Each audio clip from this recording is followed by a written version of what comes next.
Bruce Lee. Depois que ele surgiu, muitos tentaram seguir seus passos, mas a verdade é que ninguém conseguiu ocupar o espaço que ele deixou. Considerado por especialistas um dos nomes mais influentes das artes marciais modernas, Bruce Lee permanece como uma figura quase mítica. Suas demonstrações de técnica, agilidade e domínio corporal continuam impressionantes mesmo para quem assiste hoje, décadas depois. Sua capacidade física parecia desafiar limites, mas o que poucos sabem é que por trás de toda aquela precisão existiam métodos pouco convencionais, abordagens que outros artistas marciais da época sequer imaginavam que fossem possíveis. Mas afinal, qual era a origem dessas habilidades tão fora do comum? Hoje vamos entrar em uma revelação surpreendente sobre Bruce Lee, compartilhada por alguém que conviveu diretamente com ele, o lendário Bolo Yeung. Se você curte filmes clássicos de ação, é bem provável que o nome Bolo Yeung já tenha aparecido na sua tela alguma vez. Nascido em Yangtze em 1946, na China, Bolo cresceu em um ambiente cultural onde as artes marciais faziam parte da vida cotidiana. Desde muito jovem demonstrava uma energia incomum. Aos 4 anos já imitava movimentos de Kung Fu, e antes mesmo da adolescência treinava com professores locais que perceberam rapidamente seu potencial. Além das artes marciais, adotou acrobacias e exercícios de força, criando uma base física que mais tarde se tornaria sua marca registrada. Sua dedicação foi tanta que ele se destacou no levantamento de peso, conquistando títulos importantes em competições nacionais. Esse conjunto de força, agilidade e disciplina moldou quem ele se tornaria. No cenário conturbado da década de 1960, ele tomou uma decisão radical, deixou seu país natal em busca de novas oportunidades. Fugir da China naquela época não era simples, e Bolo literalmente arriscou a vida cruzando águas perigosas até chegar a Hong Kong. Sem conhecer ninguém, contando apenas com sua habilidade física, encontrou trabalho como instrutor de preparação corporal. Seu físico impressionante rapidamente chamou a atenção de atletas, artistas e até produtores. Durante 4 anos Bolo mergulhou em treinos intensos, explorando diferentes estilos, aperfeiçoando técnicas e desenvolvendo um corpo que parecia esculpido para o cinema. Entre seus feitos mais comentados estava um levantamento terra de impressionantes 350 quilos, algo que lhe rendeu respeito até entre competidores profissionais. Não demorou até que um agente do famoso estúdio Shaw Brothers percebesse seu potencial. Aos 23 anos, ele fez sua primeira aparição nas telas e, paralelamente, conquistou o título de Mr. Hong Kong, que manteve por quase uma década. Por causa da sua presença física marcante, os diretores acabaram direcionando-o principalmente para papéis de antagonista. Mas, mesmo enfrentando desafios como a competição acirrada no cinema de Hong Kong e a dificuldade com o idioma, ele se recusou a ser apenas um homem forte nas produções. Sua formação nas artes marciais o ajudou a dar profundidade a personagens que poderiam ser apenas intimidadores. Ele transformava cada papel em algo mais complexo, e isso chamou a atenção dos profissionais mais renomados da época. O encontro entre Bolo Yeung e Bruce Lee no início dos anos 1970 mudou tudo. Os dois se cruzaram enquanto participavam das gravações de um comercial, e imediatamente surgiu uma conexão genuína. Bruce, já reconhecido mundialmente, ficou impressionado com a combinação de força e técnica de Bolo. Não o viu como um rival, mas como alguém com quem poderia trocar conhecimento. Essa afinidade se transformou em uma amizade verdadeira, baseada em admiração e na vontade de levar as artes marciais a um novo patamar no cinema. Eles treinavam juntos, compartilhavam filosofias e buscavam inovar em cada detalhe. O ponto alto dessa parceria foi a participação de Bolo em Operação Dragão, lançado em 1973. Bruce Lee fez questão de chamá-lo pessoalmente para integrar o elenco de uma produção que mudaria o gênero dos filmes de luta. Mesmo com um orçamento relativamente modesto, a obra se tornou um fenômeno mundial e arrecadou centenas de milhões, conquistando gerações inteiras.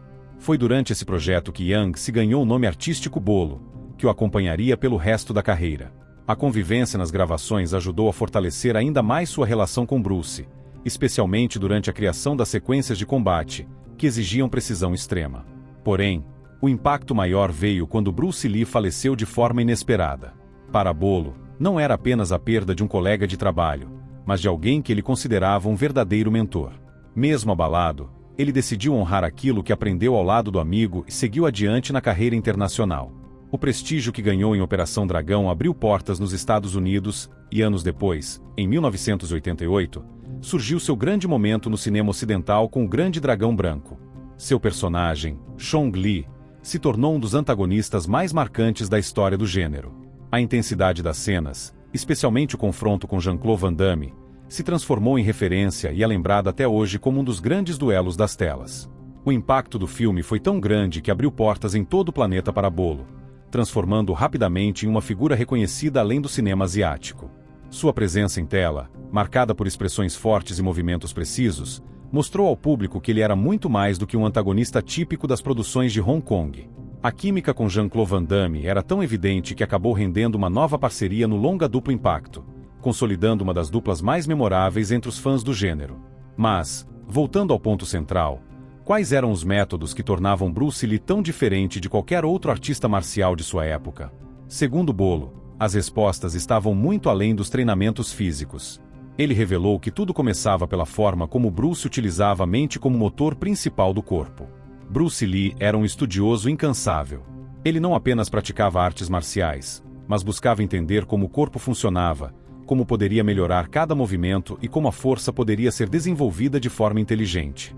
Sua biblioteca era enorme, repleta de livros sobre desempenho físico, biomecânica, psicologia e relatos de treinadores lendários. Entre suas inspirações estava Eugen Sandow, considerado por muitos o precursor do fisiculturismo moderno. Sandow defendia a ideia de que a força real nasce primeiro na mente, e só depois se manifesta nos músculos, uma filosofia que Bruce absorveu profundamente. Para Bruce, força não tinha relação direta com tamanho. Ele entendia que velocidade, precisão e consciência corporal poderiam superar qualquer vantagem física. Seu treinamento sempre priorizava eficiência. Cada movimento precisava ter propósito. Cada gesto tinha que ser calculado para gerar o máximo de impacto com o mínimo de esforço. Essa mentalidade permitiu que Bruce alcançasse níveis de agilidade e potência extremamente raros, algo que impressionava até atletas profissionais. Outro aspecto revelado por Bolo foi o uso intenso de exercícios isométricos. Bruce conheceu essa técnica por meio de revistas norte-americanas dedicadas ao desenvolvimento físico, e rapidamente percebeu que ela era exatamente o que procurava. A isometria consiste em gerar força sem movimentar o músculo, mantendo uma contração firme e estática. Para muitos, esses exercícios parecem fáceis, mas na realidade exigem uma ativação muscular profunda. Eles proporcionam força sem aumentar demais. A massa física, o que para Bruce era perfeito, já que seu objetivo era manter o corpo leve, explosivo e capaz de reagir rapidamente a qualquer situação. Ao incorporar esse tipo de treinamento na rotina diária, Bruce ganhou resistência, estabilidade e potência, sem comprometer sua velocidade. Sua abordagem misturava conhecimento tradicional de artes marciais com estudos modernos sobre o corpo humano, criando um estilo de preparação física simplesmente único. E, claro, nada disso teria tanto impacto sem a filosofia que guiava toda sua jornada. O famoso ensinamento "seja como a água", repetido até hoje no mundo inteiro, não era apenas uma frase bonita. Bruce realmente vivia esse conceito. Ao longo da vida, estudou e experimentou diferentes práticas para formar sua própria visão sobre combate. Começou com técnicas tradicionais chinesas, mergulhou no Wing Chun, estudou as estratégias do boxe, o dinamismo do karatê, a fluidez do judô e até práticas das artes filipinas, como a esgrima com bastões. Ele também observava gigantes do esporte como Muhammad Ali e treinava com nomes reconhecidos, incluindo o próprio Chuck Norris. Cada novo aprendizado virava uma peça essencial na construção do que, mais tarde, se tornaria sua assinatura pessoal, o Jeet Kune Do. Bruce não queria apenas criar um estilo, ele queria libertar os praticantes das limitações rígidas de qualquer método. Por isso, o Jeet Kune Do não foca em poses fixas ou coreografias. É uma filosofia que estimula adaptação, inteligência estratégica e espontaneidade. Bolo Yeung sempre se referiu a Bruce com enorme admiração, e frequentemente relatava situações que mostram o nível absurdo de velocidade que ele possuía. Segundo ele, Bruce era capaz de realizar uma sequência de golpes tão rápida que mal podia ser acompanhada pelos olhos, chegando, segundo relatos, a atingir até 8 movimentos completos dentro de um único segundo. E há também o famoso golpe de distância curta, que se tornou lendário por sua potência surpreendente, mesmo executado com o corpo quase imóvel. Quando Bruce faleceu, Bolo compartilhou palavras emocionadas, dizendo que jamais haveria alguém capaz de reproduzir aquela combinação tão rara de inteligência, carisma, técnica e presença. E sua declaração ecoa até hoje. Bruce Lee ultrapassou a fronteira das artes marciais e se transformou em um símbolo de inovação, disciplina e criatividade. Ele não só demonstrou o que um praticante habilidoso é capaz de fazer, ele redefiniu o próprio significado de ser um artista marcial. E agora eu quero saber de você. Qual desses aspectos da trajetória de Bruce Lee mais te surpreende? A filosofia, o treinamento, ou a forma como ele uniu tantos conhecimentos? Compartilhe sua opinião nos comentários. Obrigado por acompanhar mais este vídeo.